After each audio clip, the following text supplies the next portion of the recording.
कि सेवा करा बना सरवन कुमार बबुआ, सेवा करा बना सरवन कुमार बबुआ, तब हो बा माई बाबू से उद्धार बबुआ, तब हो बा माई बाबू से उद्धार बबुआ। जागरूकता अभियान के साथ यदुवंशी सतीश। आज हम एक ऐसे शख्स से मिला रहे हैं, हमारे आदरणीय हैं, भोजपुरी के बहुत शानदार बिरहा के गायक और भोजपुरी फिल्मों में और हिंदी सीरियल में बहुत अच्छा अभिनय करने वाले इंद्रजीत यादव। और आप एक सामाजिक व्यक्ति हैं, आप बिरहा सांस्कृतिक प्रकोष्ठ के आप अध्यक्ष भी हैं। अब बारी बारी से हम एक एक सवाल करेंगे तो उससे निखर के आएगा कि मतलब क्या है, कैसे हैं। और सबसे पहले हम दीपावली की बहुत बहुत शुभकामनाएं आपको देते हैं, और ये हमारी तरफ से दीपावली की गिफ्ट है आपके लिए। और कबीर जी, हम ये जानना चाहेंगे, पहले आप अपना परिचय दीजिए, आप कहाँ से हैं? सरदी जी, मैं भोजपुरी गायक और फिल्म अभिनेता इंद्रजीत यादव। फिलहाल मैं तो उत्तर प्रदेश की धरती, मेरा ज़िला गाजीपुर है, मेरा ग्राम उचौरी है, सैदपुर मेरी तहसील सैदपुर है, खानपुर थाना है। और मेरी पैदाइशी इस मुंबई महाराष्ट्र में हुई, और मैं पैदा जो हूँ एक कांदिवली में हनुमान नगर महिंद्रा एंड महिंद्रा कंपनी के सामने मैं पैदा हुआ हूँ। मेरी शिक्षा दीक्षा भी यहीं से हुई। मैं यहाँ पर रघुवीर माध्यमिक विद्यालय जो कि हनुमान नगर कांदिवली में है, उसमें मेरी शिक्षा हुई। वहाँ से मैंने शिक्षा ले करके फिर धीरे धीरे गीत संगीत में मेरा लगाव लगा। तो मुझे गीत संगीत में मेरे अच्छे गुरु की तलाश मुझे हुई। गीत संगीत में सुनता था, बिरहा उरहा सुनता था, तो मुझे बड़ा अच्छा लगता था कि यार इतने अच्छे लोग बिरहा गा रहे हैं। तो बिरहा का एक दौर था सतीश भैया, तो मेरे मन में भी आया कि क्यों न मैं भी बिरहा गाऊं। लेकिन बड़ा संघर्ष बिरहा में है। ये तो छोटी छोटी लोकगीत तो है नहीं, लेकिन संघर्ष करना पड़ेगा। मैं अपने मन में ठाना कि कोई अच्छा गुरु मुझे मिल जाए। तो मैं गुरु की तलाश करते करते मुझे सबसे अच्छे गुरु मिले मंगल यादव कवि जी। मंगल यादव कवि जी को मैंने सन 1984 में मैंने सिन्नी दिया। उसी समय इंदिरा जी को गोली भी लगी थी। मैंने हीरालाल यादव चाचा जी को सिन्नी दे रहा था। उन्होंने कहा कि मैं भी तो मंगल कवि से ही गीत लेकर के गाता हूँ, तो क्यों नहीं आप मंगल कवि को सिन्नी दे दीजिए, उन्हीं के गुरु मान ला। हमने कहा ठीक है चाचा, जैसा आपका आदेश होगा। तो मेरे पिताजी तो मुंबई में इस महाराष्ट्र के बहुत बड़े पहलवान थे, भोला पहलवान के नाम से जाने जाते थे, भोलानाथ यादव उनका नाम था। लेकिन मेरे जहन में पहलवानी की कोई बात नहीं आई। मैं गीत संगीत से जुड़ा और मेरी रुचि गाने बजाने में लग गई। और कुछ हमारे सदगुरु महाराज जी की कृपा हो गई, स्वामी जी की कुछ कृपा हुई कि मैं गाते बजाते आज ऐसे मुकाम पे पहुंचा कि कई फिल्मों में, सीरियल में मैंने लोगों का आशीर्वाद पाया, अपने गुरुजनों का आशीर्वाद पाया, और सबके आशीर्वाद से आज मैं इस जगह पे पहुंचा हूं कि आज मुझे ऐसा सौभाग्य प्राप्त हुआ कि इस दिवाली के अवसर पर मुझे सतीश यदुवंशी जैसे लोगों में एक मौका मिला कि आप मेरा इंटरव्यू ले रहे हैं और मैं आपके सवालों का मैं जवाब दे रहा हूँ। इसकी मुझे बहुत बड़ी खुशी है। नहीं गुरु जी, देखो ये हमारा ये जो यूट्यूब जन संदेश चैनल है जागरूकता अभियान, अक्सर हम ऐसे लोगों को खोजते हैं जो कठिन परिश्रम करके आगे बढ़े हैं, या जो लोग मेहनत कर रहे हैं, आगे बढ़ने की कोशिश कर रहे हैं, उनको आगे बढ़ाना। तो हम सबसे पहले ये जानना चाहेंगे कि शुरुआती दौर में जब आप गीत संगीत में कदम रखे तो किन किन कठिनाइयों का सामना करना पड़ा था? माता पिता की डांट पड़ी होगी, आपके घर परिवार के लोग डांटते रहे होंगे, शिक्षा दीक्षा के लिए लोग ज़्यादातर प्रेरित करते रहे होंगे। ऐसी बातों को बताइए आप, बचपन की यादें। जी सतीश जी, बड़ा अच्छा आपने प्रश्न किया है मुझसे। मैंने पहले ही बता दिया आपको कि हमारे परिवार में, हमारे ख़ानदान में मुझे मेरे पिताजी बताते थे कि तुम्हारे आजा ओजा थे वो लोग खड़ी बिरहा जैसे होती थी, वो लोग गाते थे, तो वो चनैनी कहा जाए। वो चनैनिया खड़ी बिरहा। तो हम तो मुंबई में पैदा हुए, यहीं पर रहे, तो मेरे जहन में नहीं आता था कि खड़ी बिरहा चनैनी क्या होती है। और मैं ये ज़माना था, टेप चलता था, टेप में कभी गीत उत आती थी, रेडियो में गीत आती थी, तो वो सब मैं सुनता था। मेरे पिताजी ने बताया कि जब तुम पैदा हुए तो तुम्हारी बरही में हीरा चचा को मैं बुलाया था गाने के लिए। अरे वाह। और हीरालाल यादव चाचा जी मेरे बरही में आए थे गाने के लिए। और उसके बाद मुझे हल्फा की बीमारी हो गई थी, हल्फा चलता था, सांस लेने में तकलीफ़ होती, तो ये काफ़ी दिनों तक चला। कम से कम मैं 7-8 साल 9 साल तक ऐसे ही उस बीमारी में मैं ग्रसित रहा। तो पिताजी बुलाते थे, दवा दर्पण भी करते थे, लेकिन हीरा चाचा जो है वो हल्फा बहुत अच्छा झाड़ते थे। अच्छा। उन्होंने उन्होंने अपने करताल से, मतलब लोहे से ही हल्फा को झाड़ फूँक किया जाता है। तो उन्होंने करताल लेकर के मेरे सीने से, पिताजी बताते थे कि ऐसे घुमा घुमा करके आपके हल्फा को झाड़े। तो मैंने कहा बाबू, हीरा चचा थे करताल छूलन और हमारे हाथ में करताल भी थमा देलन। तो ये उनका आशीर्वाद मुझे लग गया। तो उन्होंने कहा कि इंद्रजीत, हम तो खुद है दूसरे से गीत लेकर के गावत ही, तोरे बदे सबसे अच्छे गुरु मंगल कवि हुवन, उन्हीं के सिन्नी देदा, हम सिन्नी लेवे लायक ना ही। तो मैंने मंगल कवि जी को अपना गुरु मान के उनको सिन्नी दिया। और रहा सवाल बिरहा गाने के लिए, जब मेरे अंदर वो लगन लगी तो मेरे पिताजी ने मैं सोचा कि अब ये पढ़ेगा लिखेगा नहीं, अब इसको एक शौक़ हो गई बिरहा गाने की, तो क्यों नहीं। तो उन्होंने भी मंगल कवि जी से आग्रह किया कि कवि जी अभी पढ़ाई लिखाई न करी, एक मन हो गावे बजावे में, तो काहे नहीं आप ही जो है कि थोड़ा सा एक कुछ सिखा देता। तो वही कवि जी ने मुझे, मेरे उस गुरु का आशीर्वाद लगा, मैं उनको सिन्नी दिया। और अच्छे गुरु की तलाश से मुझे अच्छे गुरु मिल गए, वो मेरे एक प्रेरणा स्रोत हैं। और हमारे कुछ गुरुजन जो हमारे शिक्षक लोग थे, जो मुझे पढ़ाते लिखाते थे, उन लोगों का भी मुझे बहुत आशीर्वाद है। मैं अपने स्कूली जीवन में भी गुनगुनाते रहता था, गाते रहता था।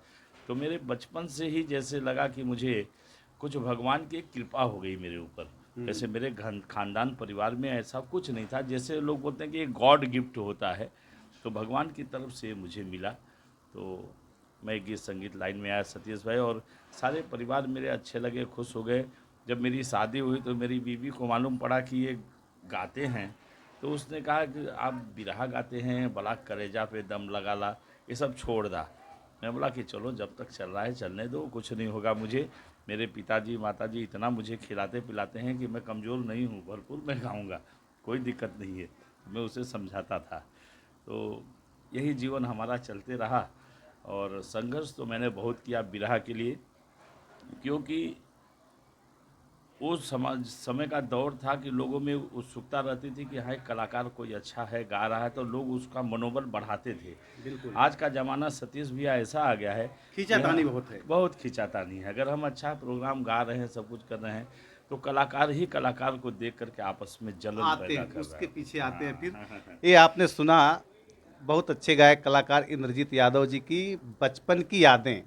अब हम चलते हैं कि आप बिरहा जगत के कुछ सांस्कृतिक प्रकोष्ठ के किसी पद पर मनोनीत हुए हैं, वो कौन सी संस्था है, आपका कैसा क्या है, उसके बारे में बताएं।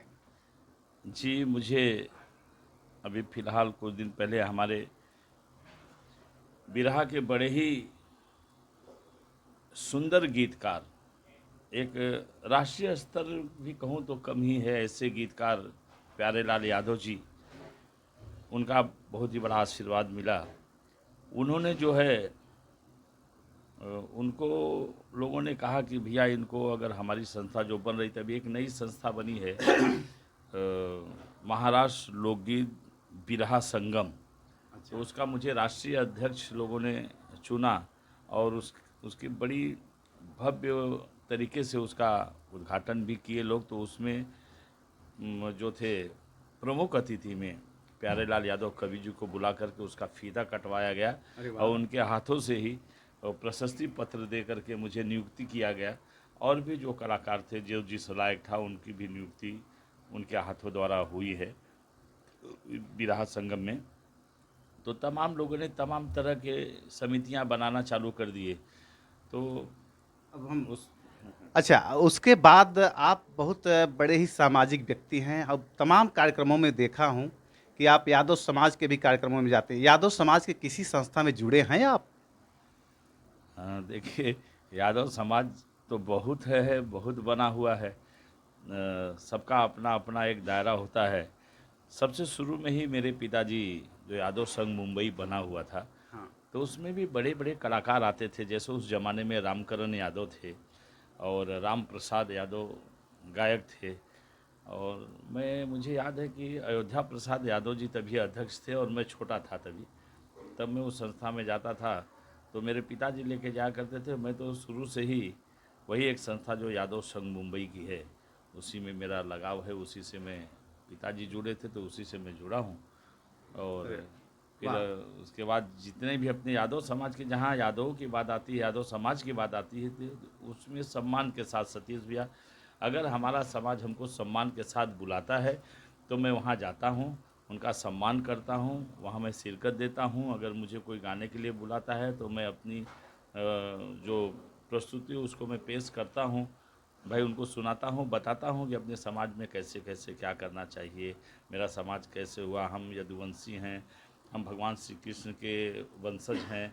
हमारे अत्रि, हमारे जो अत्रि महाराज जो हैं, हमारे पूर्वज हैं। सती अनसुईया हमारी माता हैं। ऐसी देवी, ऐसी माँ हमारी कि जिसमें इतना बड़ा तेज और इतना बड़ा तप था कि भगवान परीक्षा लेने के लिए गए तो उस भगवान को भी उसने अपने तेज से उनको बालक बना दी, बच्चा बना दी। और उनकी जो पत्नियां थी आके ढूंढने लगी कि मेरा इसमें पति कौन है, ये पता नहीं चला। सोचिए कि हम ऐसे वंशज के हैं, फिर भी हम लोगों में किसी न किसी प्रकार की कुछ न कुछ कमियां होती है। लोग अपने में ही घबराए पड़े हुए हैं। सही बात तो यही थोड़ी कमी है हम लोगों में। बाकी तो जो जहाँ बुलाता है, मैं एक कलाकार हूँ, कलाकार की नीयत से मैं जाता हूँ। लेकिन जब बुलाएंगे तो नहीं, देखता हूँ अगर किसी कार्यक्रम में आप मंच पे जब खड़े होते लगता है कि कोई गायक कलाकार खड़ा हुआ है, तो शरीर भी आपकी बहुत अच्छी है और पर्सनालिटी बहुत अच्छी है और गला भी आपका बहुत सही है। हम ये चाहते हैं कि आपका बचपन का जो गीत रहा हो, जो आपने शुरू में जिस गीत से आप आगे बढ़े, जो वायरल हुआ, उस गीत को गाएं, फिर वीर रस, हास्य रस, जो भी आपके समझ में आए, आप हमारे दर्शकों को इस चैनल के माध्यम से सुनाएं। बचपन में सतीश भैया मैं तो खाली गीत सुनते रहा सारा चीज़। जब मैं बिरहा की शुरुआत करने के लिए, मैं जब मंगल कवि जी को गुरु मान कर, तो उन्होंने मुझे बहुत अच्छी लोकगीत दिए। बोले कि छोटी छोटी गीत पहले इंद्रजीत जी के याद करा। तो मैं सोचा कि कैसे इसको गाऊं, कैसे। तो गुरुजी मुझे बताते थे कि ऐसे इस धुन को गाया जाता है। तो कहीं कहीं लेके जाते थे, तो मंच पे जब वो गीत को गाते थे तो मैं उसको सुनता था कि हाँ इसको कैसे गा रहे हैं। तो उसमें जैसे जब शुरुआती में दिए तो मुझे सब अच्छी अच्छी गीतें दिए। जैसे माँ बेटे का प्यार होता है, माँ बेटे को जन्माती है, पालती पोसती है, बड़ा करती है। तो उसमें एक गीत लिखे थे कि सेवा कर अपना सरवन कुमार बबुआ, सेवा करा बना सरवन कुमार बबुआ, तब हो बा माई बाबू से उद्धार बबुआ, तब हो बा माई बाबू से उद्धार बबुआ। मोहे जन्मावे बदे दुखवा उठवली, 10वें में लेहला, 10वें में लेहला अवतार बबुआ, तब हो बा माई बाबू से उद्धार बबुआ, तब हो बा माई। क्या बात है। अक्सर आप लोग हमारे वीडियो में देखते होंगे, मैं माँ बाप के प्रति ज़्यादातर लोगों को जागरूक करता हूँ और कभी जिन्हें वह गीत भी गुनगुनाया। अच्छा, वीर रस की कोई हमने एक कहीं मंच पे सुना था, छिलले प्याज बुकले होला, ऐसे कुछ गाया था ना, बहुत अच्छा लगा था मुझे, जी वो गुनगुनाइए। जी जी। वो गीत थी सतीश भैया, आपने पुरानी याद तो जेहन में डाल दिया। लेकिन मैं गुनगुना रहा हूँ कि कोई भी इंसान हो, चाहे मैं हूँ, चाहे आप हो, चाहे कोई भी हो, सबको अपने दायरे में ही काम करना चाहिए। अपनी, हमारी जो लिमिट होती है, मेरी जो औकात है, उससे ज़्यादा बात नहीं करना चाहिए किसी को। तो उसी हिसाब से एक गीत हमारे जेडी कवि ने लिखा था, तो उन्होंने लिख करके मुझे दिया। तो उससे मैं कहा कि गुरुजी इसको गुनगुनाएंगे कैसे? तो उन्होंने बताया कि औकात से बढ़ के बात कबहू ना बोले के चाही। मुझे बोले इंद्रजीत, कभी भी औकात से बढ़ के कोई बात किसी से भी मत करना। मैंने उनसे कहा कि गुरुजी ऐसा मेरे माँ बाप ने मेरा नाम ही रखा है, भले कुछ भी हो, लेकिन मेरा दिल मेरा मन बड़ा उदार है। मैं कभी भी किसी का सपोर्ट ही करना चाहता हूँ और सपोर्ट किया हूँ, करता हूँ, चाहे वो अपने को बहुत बड़ा कलाकार क्यों न बन गया हो, चाहे वो फिल्म स्टार बन गया हो, चाहे वो ऊंचे स्तर पे पहुँच गया हो। लेकिन मैंने सबको मुंबई में जो आया, मुंबई में आए हुए कलाकारों का मैंने सम्मान किया, उन लोगों को मैंने इज्जत दिया, उन लोगों को गाने बजाने के बाद टिकट प्रोग्राम होता था तो उसके बाद घर मकान में रहने की व्यवस्था मैंने किया और सारी चीज़ किया। लेकिन कौन कहाँ से कहाँ, लेकिन थोड़ी विडम्बना होती कि कोई किसी को बाद में पहचानता नहीं, सही है। हमने किसकी कितनी मदद कर दिया, कितना मैंने क्या किया, तो उसका मुझे कोई मलाल नहीं है, मालिक की कृपा है। आपने कहा वो गीत के लिए तो बता देता हूँ कि औकात से बढ़ के बात कबहू ना बोले के चाहिए, घर नीक न लगे झरोखा बिन, खोलल भी जरूरी हो, लेकिन चल जाए काम जितने में उतने खोले के चाही। औकात से बढ़ के बात कबहू ना बोले के चाही, छोले के चाहे जवन छोला, छोलले पियाज बोकले होला, वाह क्या तो चल जाए काम जितने में उतने छोले के चाही। औकात से बढ़ के बात कबहू ना बोले के चाही। वाह क्या बात है। अच्छा गुरुजी, हम एक चीज़ और कहना चाहें, आज के जो नए नए कलाकार हैं अपने यूट्यूब पे फेसबुक पे ऊपर बढ़ाने के लिए अभद्र गीत गाते हैं जो समाज हित के लिए अच्छा नहीं है, उनके लिए क्या संदेश देना चाहेंगे? सतीश भैया, बड़ी अच्छी बात आपने कहा। देखिए, अश्लीलता या अभद्र गीत बहुत पहले भोजपुरी का जमाना था, हम लोग छोटे थे। अच्छा कवि जी, कभी दिनेश लाल निरहू, मनोज तिवारी ऐसे बड़े एक्टर विजय लाल जी के साथ कभी मुकाबला हुआ? अच्छा ये एक चीज़ और हम कहना चाहेंगे, लोग अखाड़ा अखाड़ा की बात करते हैं, क्या अखाड़ा में लड़ाई उड़ाई होत रही, गाना के माध्यम से लड़ाई होत रही? नहीं, सबका देखिए ऐसा होता है कि बिरहा की शुरुआत गुरु बिहारी से हुई। हाँ। बिरहा के जनक बिहारी गुरु थे। तो बिहारी गुरु के 3 शिष्य थे, एक पत्तू गुरु, रमन गुरु, गणेश गुरु। फिर उसी में अंबिका गुरु भी आ गए थे, पंडित जी थे। तो अंबिका गुरु भी थे। तो इन लोगों के सब शिष्य हुए अलग अलग, ये बिहारी गुरु के शिष्य हुए, तो इनके सब शिष्य हुए। तो पत्तू गुरु के बुल्लू चाचा हुए, हाँ। गणेश के रामदेव चाचा हुए, और रमन गुरु के हीरालाल यादव जी चाचा जी हुए। फिर उसके बाद अंबिका गुरु घराने से स्वर्गीय उदयराज यादव जी जौनपुर के थे, वकील साहब, वो हुए। तो इन लोगों ने बिरहा को सींचा, संवारा, बनाया। उदयराज जी जब गाते थे तो मैं बोला कि इतना बड़ा वकील लिखा है, वकील क्या बिरहा गाता है? हाँ हाँ। फिर भी मैं बोला जरा सुनूंगा कैसे बिरहा गा। मंगल कवि का नाम आता था, इतने बड़े पढ़े लिखे MA LT आदमी, और BHU में वो तभी पढ़ाते थे, प्रोफेसर थे। तो मैंने कहा कि ये लोग इतने बड़े बड़े लोग बिरहा गाते तो हम क्यों नहीं गा सकते? तो इसी हिसाब से मैं गा। तो इसमें सब लोगों ने, सबका एक एक अखाड़ा हो गया। पत्तू गुरु के जैसे रामदेव थे, अरे बुल्लू चाचा थे, गणेश गुरु के रामदेव चाचा थे। तो उसी अखाड़े से जैसे विजय लाल गणेश गुरु के हैं, मंगल कवि जी रमन गुरु से हैं, हम रमन गुरु से हैं। फिर जो कि गणेश गुरु से, हाँ विजय लाल जी को तो मैंने बता दिया। रमन गुरु, गणेश गुरु, पत्तू गुरु से हमारे दुर्जन यादव भाई साहब इस समय अच्छा चल रहे हैं, गा बजा रहे हैं, सब कुछ कर रहे हैं। मन्नू यादव हैं जो कि PhD किए हुए हैं, बिरहा में काफ़ी पढ़े लिखे हैं, वो भी जो है कि गणेश गुरु घराने से ही गाते बजाते हैं। तो बिरहा में काफ़ी अच्छे अच्छे लोग हैं। तो ये गुरुओं का एक घराना है, ये हम लोगों का एक घराना है। वो अच्छा। कोई ये अखाड़ा कुश्ती का अखाड़ा नहीं है। अच्छा। वो हम लोगों का बिरहा का एक अखाड़ा है। हाँ हाँ, कभी मंच पे एक तरफ वो बैठते थे, एक तरफ वो बैठते थे, बारी बारी से गीत होता था, लोग गीत का आनंद लेते थे रात भर। जी। अच्छा, दिनेश लाल निरहुआ से मुलाकात हुई आपकी? नहीं, देखिए दिनेश लाल यादव जी भाई, अब तो सांसद हो गए हैं भाई, आदरणीय सांसद जी। देखिए काफ़ी स्ट्रगल उन्होंने किया, बहुत मेहनत किया उन्होंने अपने जीवन में। जैसे वो बताते हैं कि मैं भैंस चराता था, गाय चराता था, तो उनके गांव के बगल में नदी नाला हैं सब, वहाँ रहते थे। मेरी उनकी मुलाकात मैं 92-93 की बात कर रहा हूँ। तब मैं साइकिल से जाता था इन लोगों के यहाँ, टड़वा मोधिया इनके गांव पे। आते समय दिनेश लाल जी मुझे वहीं मिलते थे, आपके सादात स्टेशन के बगल में एक होटल थी, मिठाई की दुकान, वहीं मिलते थे, हम लोग की बातचीत होती थी। मेरे साथ उन्होंने प्रोग्राम भी दिया, गाया बजाया भी है, अच्छा। अच्छे से गाया बजाया सारा चीज़, और खूब जम के हम लोग बारात में गाया बजाया। उसके बाद बोले कि अब चलो तो हम भाभी के यहाँ, अभी तो इस समय मेरी वाइफ है नहीं, और जहाँ भी हो मालिक उनकी आत्मा को शांति दे। लेकिन दिनेश साल गा के निकला, बोला अब चलो थी भैया भाभी से कब कि हमके बेइज्जत कर देना।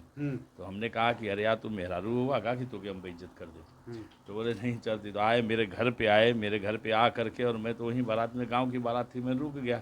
आए मेरे घर पे, मेरी बीवी ने उनको बैठाया, गुड़ का मीठा पानी कराई, सारा चीज़ उनके साथ। वो सिपाही लाल उनका वो कमांडर जीप थी, चलाते थे, और सब कलाकार लोग आए, सबकी मेरी वाइफ ने सेवा सत्कार किया। अभी इस समय तो बीच में है नहीं वो, तो आज उसकी नसीब थी। उन्होंने स्ट्रगल किया, मेहनत किया। उनकी गीत निकल गई कि निरहुआ सटल रहे, दुल्ही रहे बेमार, निरहुआ सटल रहे। ये एक दौर बड़ा अच्छा चला कि वो कैसेट का दौर नहीं, एक सीडी का दौर चला, और इसको सब लोग अपना डाल के सुनने लगे, और उसमें पिक्चराइज करके, एक ही जगह पे पिक्चराइज करके, और उस गीत को सुना दिए। और दिनेश लाल की तकदीर थी, चमक गए दिनेश लाल, अच्छे कलाकार हो गए दिनेश लाल। आज उनका ये सब नसीब का खेल है सतीश भाई। हम लोग भी मेहनत करते हैं, सब कुछ करते हैं, लेकिन हमारे नसीब में जो लिखा है जितना है उतना रहने की है। मुंबई में आने के बाद, चाहे वो दिनेश लाल हो, चाहे विजय लाल हो, चाहे ओम प्रकाश यादव हो, चाहे कोई भी मुंबई में आया कलाकार, मुंबई में अगर कहीं प्रोग्राम इनका टिकट शो होता था, कुछ भी होता था, तो मैं ज़रूर उन लोगों को मुंबई में आने के बाद, मैं अपने घर में छोटी सी झोपड़ी के अंदर, मैं उनको रात भर का रुकने का, ठहरने का मैं एक स्थान देता था कि रुकिए रहिए लोग। उनका खाने पीने की मैं व्यवस्था भी करता था। फिर सवेरे अपना अपना वो ट्रेन पकड़ के लोग अपने बनारस चले जाते थे। वाह क्या बात, बहुत बड़ी बात थी उस समय के लिए। अच्छा कवि जी, अब आज तो आपकी आवाज़ बहुत दबी दबी लग रही है, लेकिन वीर रस आपका हम सुनना चाहते हैं, दर्शकों को सुनाना चाहते हैं। वीर रस में तमाम गीत है कि छुट्टियां जो पवले हुई हा। वाह। कोई माँ अपने बेटे को बता रही कि बेटा तुम सीमा के सिपाही हो, सरहद पे हो, तो लेकिन छुट्टी का लेटर कहाँ है? कह माँ मेरे हाथ में है। कह कि सुन ले बेटा, हम उस देश के वासी हैं जिस देश में गंगा बहती है, तो तू मेरा बेटा है, मैंने तुझे अपना दूध पिलाया है।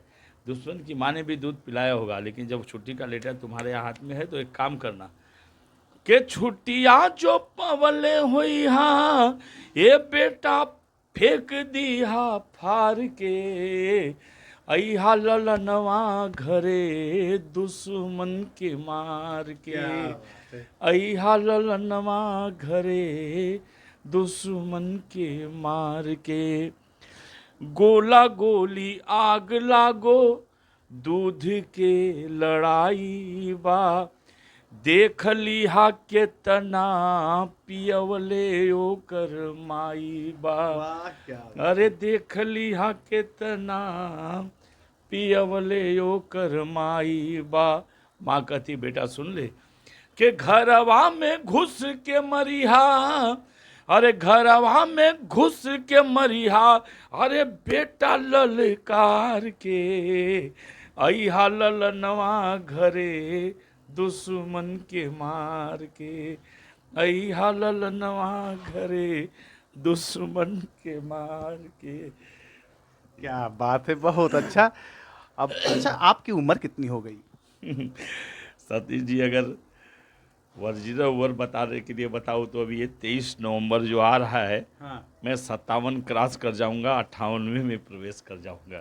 फिर भी तो गला तो जबरदस्त है, 57 वर्ष के आप लगभग 60 के आसपास पहुंचने वाले हैं। और बहुत शुभकामनाएं हैं आपको दीपावली की, कि ईश्वर आपको हमेशा स्वस्थ मस्त खुशहाल रखें। और इस जागरूकता अभियान के माध्यम से क्या कहना चाहेंगे? हम पढ़ाई लिखाई शिक्षा बेरोजगारी पर अपने चैनल के माध्यम से संदेश देते हैं, और जहाँ पे लोग रहे अपने माता पिता दादा दादी की सेवा करें। इसके माध्यम से आप क्या संदेश देना चाहते हैं दर्शकों को? नहीं, आपकी जो संस्था है सतीश भाई बहुत बढ़िया है, आपने अपने संस्था के माध्यम से जो आपने कार्यक्रम भी कहीं कहीं जो किया है, जो लोगों को प्रोत्साहन देना, बुजुर्गों को प्रोत्साहन देना, अपंग लोग जो हैं उनको प्रोत्साहन देना, उनका सम्मान करना और शिक्षा के प्रति जो शिक्षा में अग्रसर अच्छा नंबर ला रहे हैं, अच्छा काम कर रहे हैं, पढ़ाई लिखाई में बच्चों को प्रोत्साहन देना, बच्चों को मनोबल को बढ़ाना, ये जो आपकी संस्था करती है, जो काम आप कर रहे हैं, इसके लिए आप बहुत बहुत बधाई के पात्र हैं, क्योंकि आपको यही सब काम करना चाहिए। इसके लिए मैं आपके संस्था को मैं बहुत बहुत बधाई दूंगा। अगर हम लोगों के लायक भी कुछ सेवा होगी, आप कहेंगे तो हम लोग भी उसमें इन्वॉल्व रहेंगे, हम लोग भी उसमें मिलजुल कर के काम करेंगे। आपके लिए हमारा सहयोग पूरा रहेगा सतीश भाई। धन्यवाद आदरणीय इंद्रजीत यादव जी। आप भोजपुरी के बहुत अच्छे बिरहा के गायक हैं, जो आप बिरहा की माटी को संजोए हैं, और बिरहा एक अपने भोजपुरी माटी का बहुत अच्छा गीत संगीत है। और आप भोजपुरी फिल्मों में, सीरियल में आप अभिनेता का अध्यक्ष भी हैं महाराष्ट्र के। बहुत बहुत शुभकामनाएं आपकी। अगर जो लोग हमारे वीडियो को देख रहे हैं, ज़्यादा से ज़्यादा शेयर करें, सब्सक्राइब करें। जागरूकता अभियान के साथ यदुवंशी सतीश।